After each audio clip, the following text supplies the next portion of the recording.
Hi friends, please subscribe to Amravati Media and press the bell icon for more latest updates. 30% తగ్గిన కూటమి ఎమ్మెల్యేల vote bank. కేకే సంచలన survey. ఎప్పుడైతే KK survey వాస్తవ పరిస్థితి ఆధారంగా వివరాలను వెల్లడించిందో అప్పటి నుంచి ఆ సంస్థకు క్రెడిబిలిటీ పెరిగింది. ఇదే సమయంలో ఆ సంస్థ హర్యానా, మహారాష్ట్ర రాష్ట్రాల్లో జరిగిన ఎన్నికలలో వెల్లడించిన ఎగ్జిట్ పోల్స్ వాస్తవానికి దూరంగా వచ్చాయి. దీంతో కేకే సర్వే శాస్త్రీయత మీద జనాలకు నమ్మకం పోయింది. అయితే ఇప్పుడు ఉన్నట్టుండి కేకే సంస్థ ఒక సర్వే వివరాలను వెల్లడించింది. ఏపీలో కేకే సంస్థ ఇటీవల కాలంలో ఒక సర్వే జరిపింది. దీని వెనుక ఎవరున్నారు?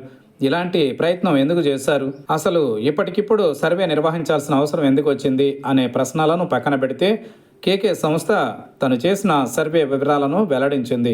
సరిగ్గా ఏడాది క్రితం జరిగిన అసెంబ్లీ, పార్లమెంట్ ఎన్నికలలో కూటమి విజయదుందుభి మోగించింది. వైఎస్ఆర్సీపీని కనీసం సోయిలో లేకుండా చేసింది. 11 స్థానాల వద్ద ఆగిపోయేలా చేసింది.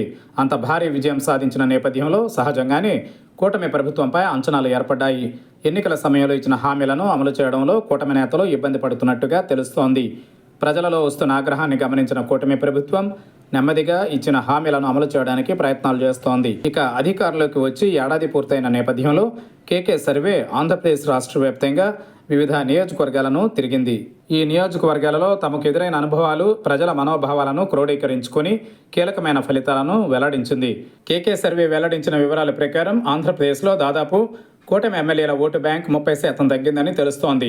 అయితే ఈ సర్వేలో ఎంతమందిని ప్రామాణికంగా తీసుకున్నారు, వారి వయసు ఎంత, ఏ విధమైన ప్రశ్నలు వేశారు, శాతాన్ని ఎలా లెక్కించారు, ఇందులో వైసీపీ నాయకులకు ఎంత శాతం ప్రజల ఆమోదం ఉంది, ఏడాదిలోనే ఇంత వ్యతిరేకత ఎందుకు వచ్చింది, కూటమి ఎమ్మెల్యేలు ఏమైనా అక్రమాలకు పాల్పడుతున్నారా, ఇలాంటి విషయాలను కేకే సర్వే ప్రకటించలేదు.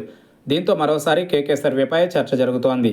ఇదే విషయాన్ని కేకే సర్వే అధిపతి ఎదుట ప్రస్తావిస్తే ఆయన త్వరలోనే సమాధానం చెబుతానని ప్రకటించారు. మొత్తంగా చూస్తే ఈ సర్వే అంతా ఆగమాగంగా తప్పుల తడకగా నిర్వహించినట్టు అర్థమవుతోందని కూటమి నేతలు అంటున్నారు.